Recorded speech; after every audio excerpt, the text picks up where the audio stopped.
Afraid, are you? No, sir. Darth Vader. Como explicar Darth Vader? Dun, dun.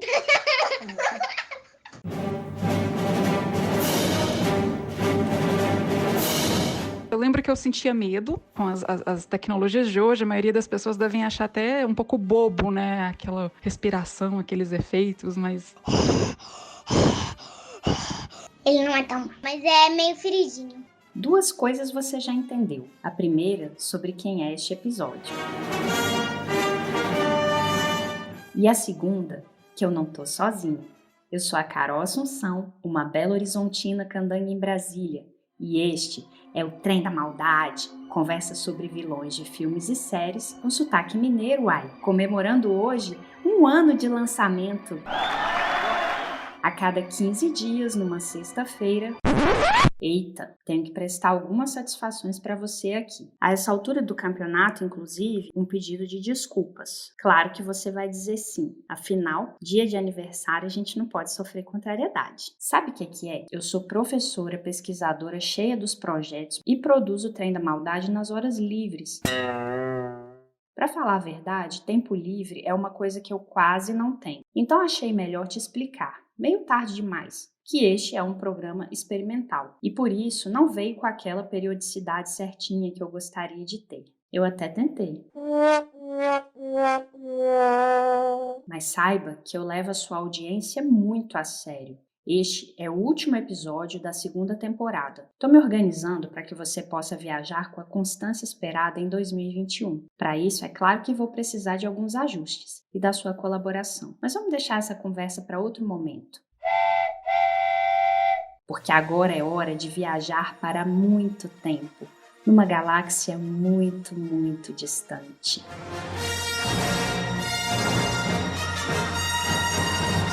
E desta vez eu vou contar também com mais algumas companhias especiais. Eu não sou, assim, aquela típica aficionada por Guerra nas Estrelas. Sempre gostei, assisti a todos os filmes, mas não tô na turma do fandom. Sabe o que é isso? São os grupos de fãs do século XXI, tietes pós-convergência de mídias. Eu adoro essa palavra tiete, mesmo não sendo nem da minha geração. Um pessoal tão apaixonado que consome tudo e até cria as próprias histórias e produtos sobre as narrativas que mais amam. Longe de mim querer chatear quem conhece Star Wars muito melhor que eu. Tô fugindo de treta.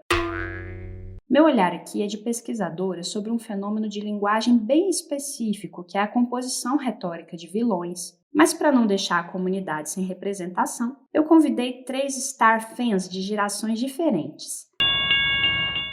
A Carol Gomide foi minha colega na faculdade. Ela é publicitária da geração anos 1980 e sabe tudo e mais um pouco sobre a saga. Carol, igual eu te falei, eu nunca gravei um depoimento, né, para podcast. Inclusive, agradeço de novo o convite. A Bruna Duarte tem 21 anos, é estudante de jornalismo e minha orientanda de iniciação científica. Para você ter uma ideia, o avatar do e-mail dela é uma foto do Obi-Wan Kenobi no episódio 2, Ataque dos Clones, mas ela me confessou que prefere o Mestre do Mal. Eu sempre achei o Darth Vader mais cool. Sei explicar por quê? Não sei. E a minha terceira convidada é a pequena mais adorável que você vai ouvir em todos os podcasts de todas as galáxias. O nome dela é Nina Boaventura, de 5 aninhos. O tema do aniversário da Nina em junho passado ia ser Guerra nas Estrelas, mas aí teve a pandemia. Só escuta a resposta que ela me deu quando convidei para participar deste episódio.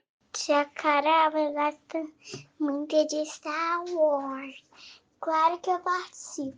O irmãozinho da Nina, o maravilhoso Theo, de 10 anos, também fez participações especiais interpretando Lord Vader. Você vai perceber. Então, tenho que agradecer ao papai e à mamãe dos dois. Minha amiga querida Catrine Boaventura e o piadista rei da simpatia Yuri Ascar. Obrigada, casal, pela autorização para esse vagão mirim mais lindinho que tem. O objetivo é discutir a construção desse personagem para entender por que ele é tão icônico na cultura pop, principalmente na relação entre visual e caráter. Por isso, o figurino é o foco principal da análise de hoje. Aqui no Trem da Maldade, a gente já entendeu que tudo que aparece na tela tem algum propósito. A roupa influencia o comportamento cognitivo do público, o que as pessoas vão pensar a respeito de vários assuntos a partir da história que elas estão vendo. Também conto com a ajuda de uma filósofa, psicóloga e especialista em semiótica, a ciência dos significados. Daqui a pouco te apresento para ela, segura aí. A Carol, a Bruna e a Nina têm histórias diferentes com Guerra nas Estrelas. A minha relação com Star Wars começou no final da década de 80, quando eu fui morar nos Estados Unidos durante alguns anos com a minha família por causa dos estudos do meu pai. Inevitavelmente, eu fui exposta a muito Star Wars, né? Também teve um franchise muito forte, com bonecos e brinquedos, né? Então, a gente acabou tendo brinquedos também e eu fui pra lá com quase 6 anos, fiquei até os 10. Então, eu acredito que eu devo ter visto os 3 primeiros filmes, né, da trilogia aí por volta dos meus 9 anos. Então, assim, não estava com a maturidade para entender tudo, mas eu lembro que fiquei muito impactada. Muitos anos depois, quando eu já estava na faculdade, é que finalmente vieram os outros episódios. Eu nasci em 1999, justamente no ano que lançaram Ameaça Fantasma. Era o início dessa nova trilogia e também o início de uma nova geração de fãs. Eu assisti meu quarto de brinquedos com o Theo, a mamãe e o papai. O que você lembra daquele dia? Legal. Estranha. Sobre o Darth Vader, Tava lendo recentemente que produtos do Darth Vader já renderam bilhões. Na última estreia, né, de Star Wars, tinha um combo de pipoca que vinha com o copo de sabre de luz vermelho. E todo mundo só queria esse. Daqui a pouco, a gente vai tentar desvendar essa preferência pelo Darth. Mas a observação da Bruna vale um intervalinho para aquele desenho de panorama e contexto da obra. O primeiro filme foi lançado no final da década de 1970, em 77. Se você ouviu o episódio sobre Bonnie e Clyde, já sabe que o George Lucas faz parte do grupo que trouxe uma revolução autoral para Hollywood na transição da década de 60 para 70. Come mosca não, vai lá escutar. Mas essa renovação da indústria cinematográfica norte-americana também trouxe um aspecto comercial muito forte, de relação com a publicidade, num formato classificado como estético-industrial pelo pesquisador Fernando Mascarello. No capítulo sobre cinema hollywoodiano contemporâneo do livro História do Cinema Mundial, organizado por ele, Mascarello esclarece aspectos desse momento da produção de filmes marcado por uma mudança intrigante das propostas autorais, influenciadas pelas rupturas europeias diferentonas, para o mainstream de blockbusters high concept, inseridos numa cadeia comercial de produtos como brinquedos, jogos eletrônicos, parques, anúncios, programas televisivos, publicidade por saturação, marketing comendo solto mesmo, misturado com entretenimento e espetáculo. Daí, Guerra nas Estrelas surge como o primeiro filme franquia, abrindo a porteira das narrativas integradas, seriadas e sequenciadas, indícios do que conhecemos hoje como narrativa transmídia. Mas agora, vamos ao que interessa. Welcome, Lord Vader. We've been expecting you. Carol, apresenta ele pra gente, por favor. Era um rapaz quase que não, ele era arrogante, né? Ele se tornou muito arrogante por causa do poder dele, ele percebeu que se sobressaía, né? Talvez estava ficando maior até do que dos professores dele, e ele ficou tão arrogante a ponto, né, de ir pro lado negro da força, e isso acabou destruindo ele em vários aspectos. Fear is the path to the dark side. Fear leads to anger. Anger leads to hate. Hate leads to suffering. Criado longe dos pais, carente, cheio de traumas e frustrações, esse garoto talentoso desenvolve medos e desejos de vingança na juventude. Por isso, ao longo da vida, toma decisões com efeitos colaterais graves. Twisted by the dark side. Transforma-se num poderoso Sith, enorme, sombrio cavaleiro negro mascarado, encarnação do mal. Cruel e impiedoso, perde a humanidade. Humilha, tortura e mata sem hesitar. Mutila o próprio filho. Que tipo de criatura é ele? Ciborgue? Monstro? Máquina? O mistério imprevisível é acentuado pela respiração alta, ofegante, que apavora e intimida. Já pensou se ele te surpreende num corredor com essa fungada no cangote? Cruz credo! Mas por que nos encantamos por essa figura terrível? Eu acho que ele sempre foi assim, mais legal, né? Quando você é criança, sei lá, na brincadeira, é óbvio que você vai querer ser a pessoa com aquela roupa legal, a máscara, sabre de luz da cor diferente. Eu gosto do Darth Vader, que ele tem sabre, tem um monte de coisa, tem armadura. É legal demais. Matar as pessoas com o poder do pensamento. Aquilo dele não ter muita paciência com a incompetência dos subordinados, né? E dele tem alguns momentos que são daqueles que a gente curte um pouco, né? De vilania, aquele lado seu que não é muito politicamente correto, né? Assistindo os filmes, né? Que você dá uma risadinha interna. A minha xará falou de uma coisa importante do nosso fascínio pelos vilões. Tem a ver com a catarse, que já expliquei no primeiríssimo episódio do Trem e nas análises do Coringa e do casal Bonnie e Clyde. Aquele sentimento de realização pelo gesto do outro, algo condenável que a gente queria fazer, mas não pode por motivos de lei, moral e ética. Proibido é mais gostoso, né? Quem nunca? Engana que eu gosto. Eu reassisti aos episódios 4 e 5, Uma Nova Esperança e O Império Contra-Ataca, com os comentários do DVD ativados. Descobri mais algumas coisas interessantes. Para o George Lucas e equipe, o Darth Vader tem um charme misterioso que lembra o Pistoleiro Sem Nome, interpretado por Clint Eastwood, da famosa trilogia de faroeste espaguete dirigida por Sergio Leone.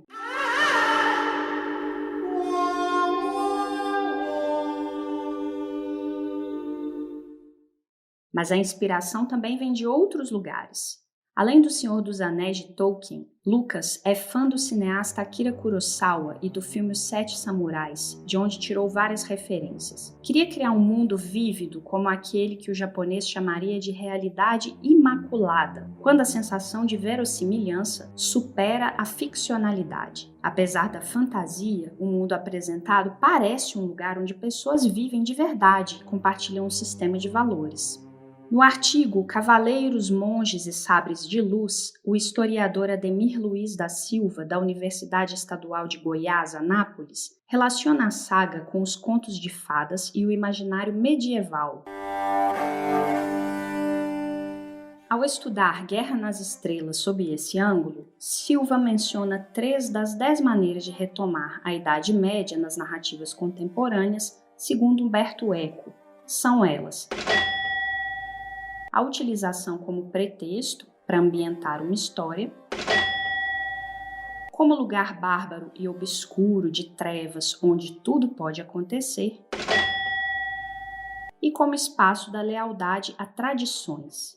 Há muitos traços medievais em Guerra nas Estrelas: reinos, nobreza, ordens religiosas, magos e eremitas, quimeras, escudeiros e cavaleiros que lutam com espadas. Eu sei porque os sabres de luz matam. Por causa que a espada... E agora, curiosidades sobre os sabres de luz. O laser das espadas foi desenhado à mão, quadro a quadro, sobre uma guia de projeção de luz. O som que elas emitiam nos combates era uma espécie de zunido da interferência sonora ao passar um microfone de cabo quebrado perto de um aparelho de TV. Como você deve ter visto ou imaginado, a tecnologia cinematográfica da época não era suficiente para a realização da saga. George Lucas tinha consciência disso. Nos comentários do DVD, ele conta que nem pensava em fazer todos os filmes, porque achava que não ia dar mesmo, e muitas soluções técnicas eram bem artesanais. Outra coisa interessante sobre os efeitos sonoros é quando o Darth estrangula um oficial que o contraria.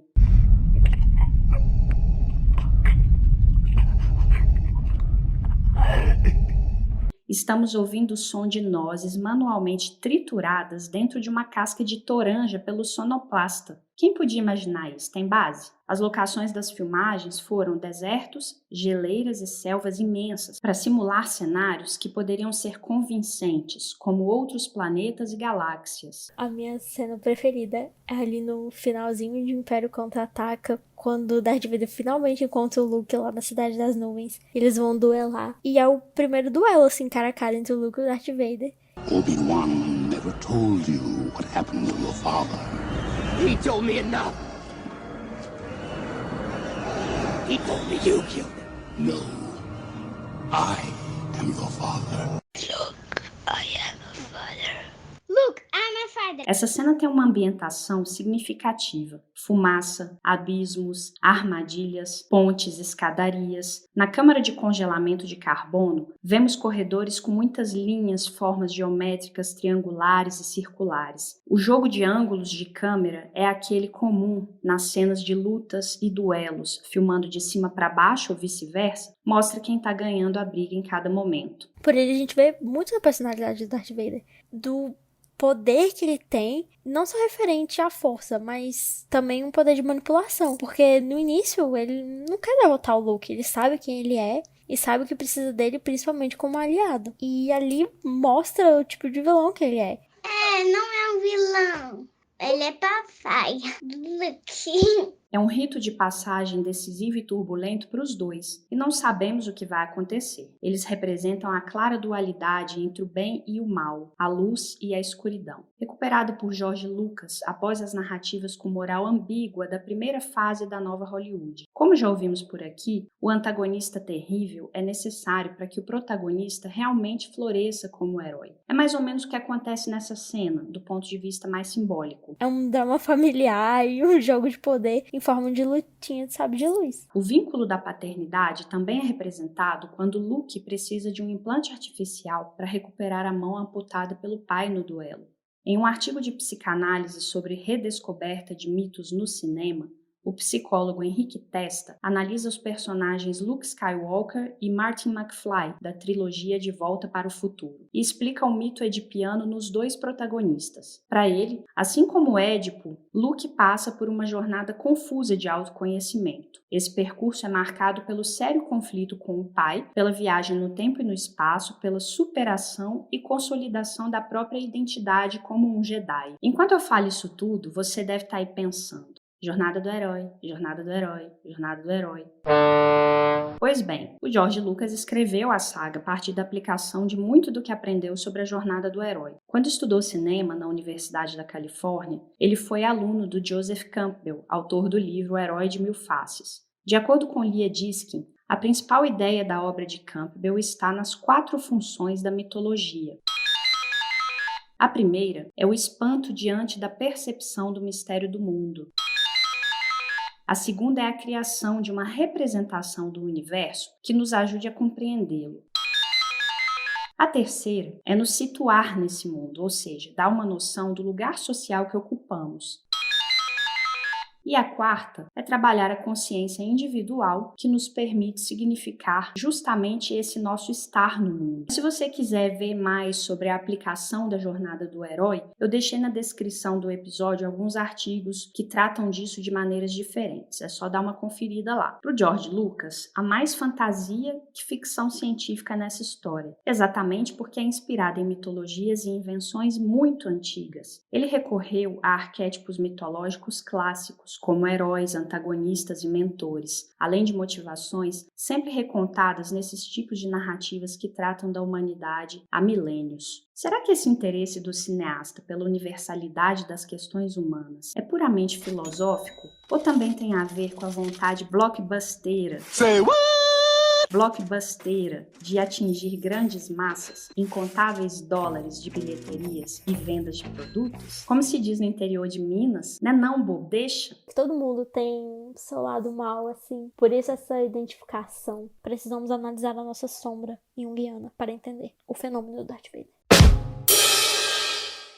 Hora daquele dedinho de prosa que não pode faltar. Te convido a passar comigo pro vagão de visitas do meu trem. É o quadro De Mal a Melhor, para bater um papinho com gente muito boa, na verdade, sempre sobre temas relacionados à vilania da vez. Estamos na 3ª edição. A primeira foi com a genial Gabriela Mayer, sobre vilãs Disney e a questão feminina. Na segunda, discutimos paternidade com os maravilhindos Fabrício Fuji e Paulo Renan. Se você não sabe do que eu tô falando, dá seu jeito. E hoje, para falar sobre figurino e look em Guerra nas Estrelas, se prepara, que essa viagem vai ser transformadora. Eu tô especialmente feliz de poder contar com a presença dessa amiga, professora e pesquisadora que admiro demais da conta. Uma mente brilhante e um coração sensível. Sente só, filósofa, psicóloga, jornalista. Ela também é especialista em psicologia analítica junguiana. É mestra em comunicação e cultura contemporânea pela Universidade de Brasília e doutora em comunicação e semiótica pela PUC de São Paulo. Chega mais, Cláudia Busato. Obrigada pela honra da sua presença por aqui. Oi, minha querida amiga. Eu é que agradeço a oportunidade desse diálogo. Na sua tese de doutorado, você elaborou um conceito roupaisagem. Como que ele nos ajuda a entender o figurino no cinema, de maneira geral? A roupaisagem é a compreensão a partir de um autor importante, que é o Deleuze, o Gilles Deleuze, quando ele fala que o rosto é uma tela de significações em que é possível se adentrar na nossa subjetividade, nas nossas cavidades internas, boca, olhos, começando a pensar que a roupa também era feita de superfícies, tecidos, texturas e elementos, adornos aplicados às roupas, eu comecei a ver que a roupa também era uma tela de significações performada pelo nosso corpo. A própria roupa é rostificada. Então, no caso do filme Star Wars, eu vejo ali um cenário de obscuridade, lúgubre, de trevas, de sombras, gótico. O que tudo isso diz sobre esse universo e sobre especificamente o nosso vilão desse episódio, Darth Vader? O personagem passa por uma experiência dramática de perda do rosto. A perda do rosto ocasiona a máscara, e a substituição do rosto pela máscara leva também a um rosto opaco. E aí eu entraria numa outra característica desse personagem, o minimalismo das expressões. E não é por acaso que quando a gente lê sobre ele é dito isso, ele se torna uma máquina mortífera, uma máquina do mal. Num extremo, a gente pode pensar que esse é o universo das trevas, de uma certa cegueira para a compreensão da linguagem amorosa, por exemplo, ou uma enfermidade da inteligência. Uma outra coisa que eu queria te perguntar, também mais ou menos nessa linha, já que você entende muito de Jung, e no Darth Vader eu percebo muito o arquétipo da sombra. Mas ele é o vilão, a persona do mal, a atuação sistemática do lado sombrio em um ser inteligente, em um ser de relações, que por mais que ele esteja mascarado,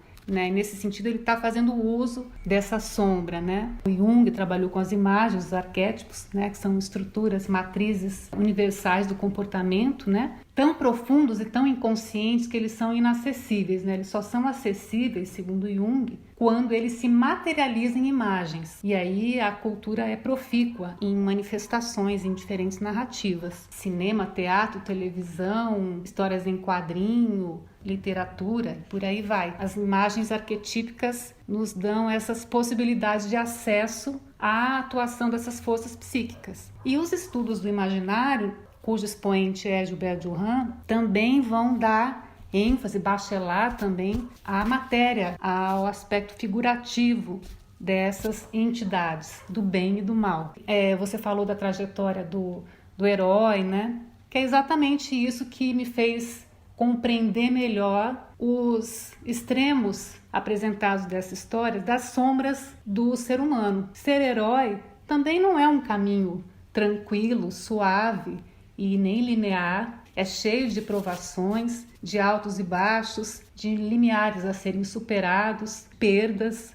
Então, nem sempre o herói é bem-sucedido, inclusive. Mas no filme é clara a oposição de heróis e vilões. A gente tem lá Mestre Yoda, Luke, Obi, também como forças do bem, ou os Jedi, E os vilões e forças do mal, o Império. E Lúcifer estaria para Darth Vader, Anakin, a Estrela da Morte. E a imagem associada ao Darth Vader que me ocorreu é essa das Trevas da Caverna. Porque se você pensar bem, aquela capa negra, o manto, é um homólogo da Caverna Escura. A máscara que ele ostenta, né, já é assustadora, mas aquele manto é como se ele revestisse a face sombria do Darth Vader, tá? O livro Enciclopédia da Moda, editado pela Companhia das Letras, a autora é Georgina O'Hara Callan. A capa ou manto, diz ela, é o termo usado para uma peça externa solta, com ou sem mangas, com gola ou sem gola, mas se for uma gola dura, que cobre o corpo dos ombros até os quadris, joelhos ou tornozelos. É a caverna mesmo, né, que vai tornar totalmente opaco aquele corpo.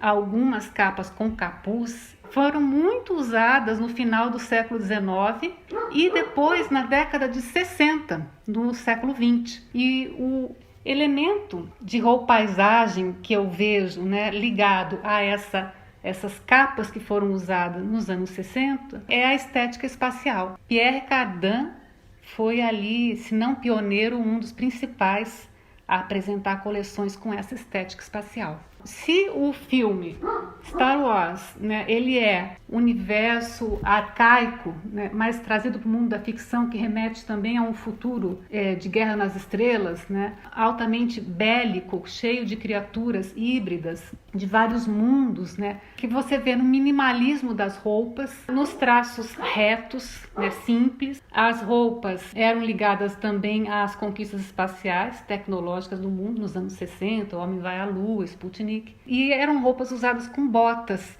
que também estão bastante presentes ali no filme. É estética, diz, do presente, né? Daquele momento ali, anos 1960, 1970, né? A roupagem é sempre essa equalização de elementos do vestuário com o entorno. Você conhece a teoria dos jogos, a gente já conversou muito. Seriam 4 jogos da cultura que definiriam muito dos nossos comportamentos e disposições nos ambientes sociais. São eles Alear, o acaso e os jogos de azar, Agon, competição, e Lynx, vertigem, êxtase, e mimicry. São os jogos de imitação. O mimicry também está ligado ao uso de máscaras, né? Então você se faz crer e aos outros que é outra pessoa. A gente olha para o Darth Vader e vê uma máscara ou uma carranca que puxa para baixo, que é muito densa, que é pesada. A máscara conversa com o rosto, mas elas são 2 instâncias ou entidades diferentes, né?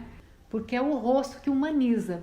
Então, na memória da espécie, na filogênese, é o rosto que nos traz a dimensão do outro, ou é o face a face, e que isso já seria lá observável, digamos assim, desde o Paleolítico, perduraria mais na história da espécie humana o rosto agradável. Há rostos, né, num face a face, que promovem uma comunhão esférica, uma conjunção entre rostos, né? Daí o enamoramento, né, do outro, as paixões, né, aquele amor à primeira vista, é isso. E também a fissura esferológica entre rostos, segundo Sloterdijk, ou seja, o rosto também é um palco de tensões. É só a gente lembrar de uma fala do senso comum: ai, não fui com a cara dela, ai, não gostei da cara que ele fez. Então a máscara está mais para Darth Vader do que um rosto aberto. Ela é um artifício, né, visual. O objetivo da máscara é assustar, é surpreender, é provocar o riso, é ironizar, né, é colocar medo também. Ou ela é a defesa contra algo externo, como por exemplo nós hoje na pandemia, porque nós todos estamos mascarados nesse momento, vestindo máscaras para nos defender de um agente invisível patogênico, né? Eu andei pela rua um pouco ontem e fui vendo exatamente, era o próprio não rosto do Darth Vader. A máscara é um gesto, colocar uma máscara é um gesto. E nesse sentido, então, a gente pode pensar, o rosto jovem do botox e dos preenchimentos, né, de todas as promessas cosmetológicas, o rosto estilo glam, né, lembra David Bowie, o Coringa, que você já trabalhou aqui no Trem da Maldade, e Darth Vader, que aí eu poderia dizer que em termos de máscara, de homem mascarado, ele é o paroxismo da máscara. O Willem Flusser tem um livro chamado Los Gestos. Ele fala assim, você pode caracterizar a máscara pelos dois lados que ela tem. O lado externo, que é quando a máscara é um gesto histriônico. É um projetar-se para fora e o indivíduo mascarado supõe um cenário e um público e ambos contribuem para a emergência desses significados de horror, de perigo, né? De luta pela sobrevivência. O gesto do Darth Vader é um gesto histriônico. Eu tô aqui para matar, eu tô aqui para arrasar. E nada me demove desse meu projeto mortal, mortífero. E o lado interno da máscara é o lado oculto da máscara, de dentro da máscara. Ou seja, é onde está o rosto, sob a máscara, né? Darth Vader, no final, ele tem que remover a máscara. E como é que ele faz isso e por quê? É quando seu filho o persuade pelo coração, pelo amor, a ir para o outro lado. É um limiar benjaminiano, porque ali está um rosto vacilante. Darth Vader poderia também matar o filho, e não é isso que acontece. Claudinha, queria te agradecer muito, muito pela sua participação e por tudo que você nos levou aqui a pensar a respeito do Darth, do rosto, da máscara, em relação à vilania e ao lado sombrio da força como um elemento filosófico, para a gente entender a condição humana. Muito obrigada. Para quem quiser saber mais sobre roupaisagem, também vou colocar o link para o artigo da professora Cláudia na descrição do episódio, é só conferir lá. Eita, que trem doido. Esse episódio tá cheio de mulheres maravilhosas, né não? E você aí que tá ouvindo, deixa eu te contar que elas não estão aqui por acaso. O primeiro filme da saga que foi lançado nos cinemas chama a atenção pela liderança da princesa Leia. Como mulher feminista que eu sou, eu acho que ela foi um dos grandes exemplos iniciais, assim, até, né, do cinema. E ela, como atriz, a Carrie Fisher, a gente sabe que ela acabou sofrendo muito por causa da exposição e por causa da fama, e até, né, outras questões da família dela, mas que ao falar da Leia, você percebia isso, né, que foram valores que ela tentou levar. Faz sentido quando pensamos que o lançamento aconteceu em 1977. Década seguinte ao clímax dos movimentos de contracultura. Nessa mesma época, surgiram estudos numa corrente conhecida como teoria feminista do cinema, para entender como a produção de filmes contribuía para reforçar a desigualdade de gênero. Por exemplo, sabe o famoso biquíni de escrava da Leia quando ela é capturada pelo Jabba? É mais uma das representações femininas construídas a partir do male gaze, ou olhar masculino, de acordo com Laura Mulvey. É um ponto de vista que orienta a apresentação de personagens mulheres em papéis agradáveis e coniventes aos desejos, fantasias e expectativas dos dominantes homens, sem levar em conta a perspectiva feminina. Tem também a teoria da objetificação, segundo Fredrickson e Roberts, que acontece quando a mulher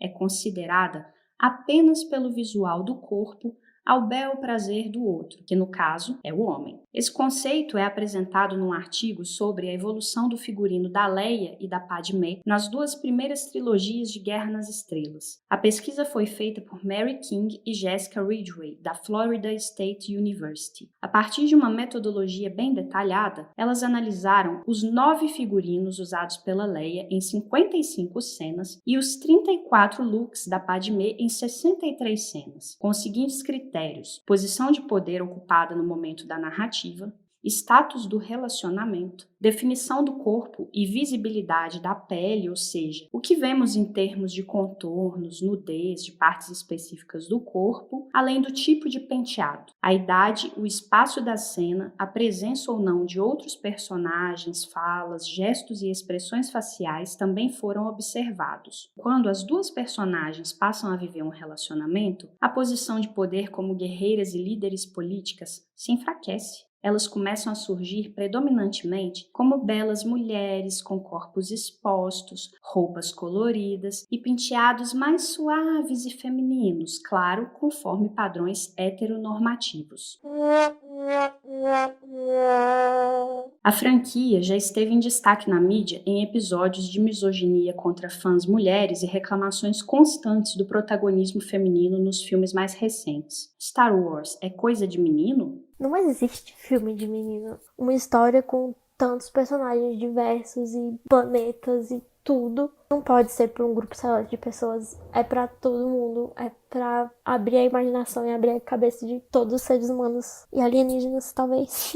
E de volta ao Dart, para encerrar a conversa sobre vilania, novamente estamos diante de um personagem trágico. Traumas de infância, sentimentos de revolta, injustiça e abandono, insegurança e paranoia, apesar da genialidade, ou talvez por causa dela. Nem um monstro, nem um robô. Ele é apenas humano. É legal ver como que ele conseguiu, né, amadurecer ao final da vida, né? E eu lembro que eu fiquei muito encantada de vê-lo se arrepender e se converter para o lado bom para ajudar o filho no final. Ele é uma figura muito, muito representativa e eu acho que até, assim, para mostrar pra gente que o ser humano tem defeito, né? Eu também passei a ver o Darth Vader não só como o Darth Vader, mas também como Anakin, como uma pessoa que passou por coisas para se tornar aquele vilão.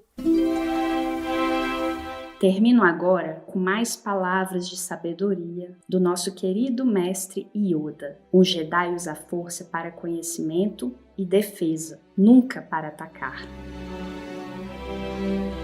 Receba e reflita. Eu sou Carol Assunção e este foi o 4º e último episódio da 2ª temporada do Trem da Maldade. Gostou? Compartilha nas suas redes e vem me seguir no Instagram.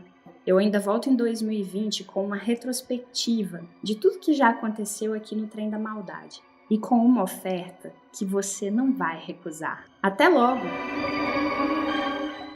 May the Force be with you. Trem da Maldade, conversas sobre vilões de filmes e séries com sotaque mineiro, ai.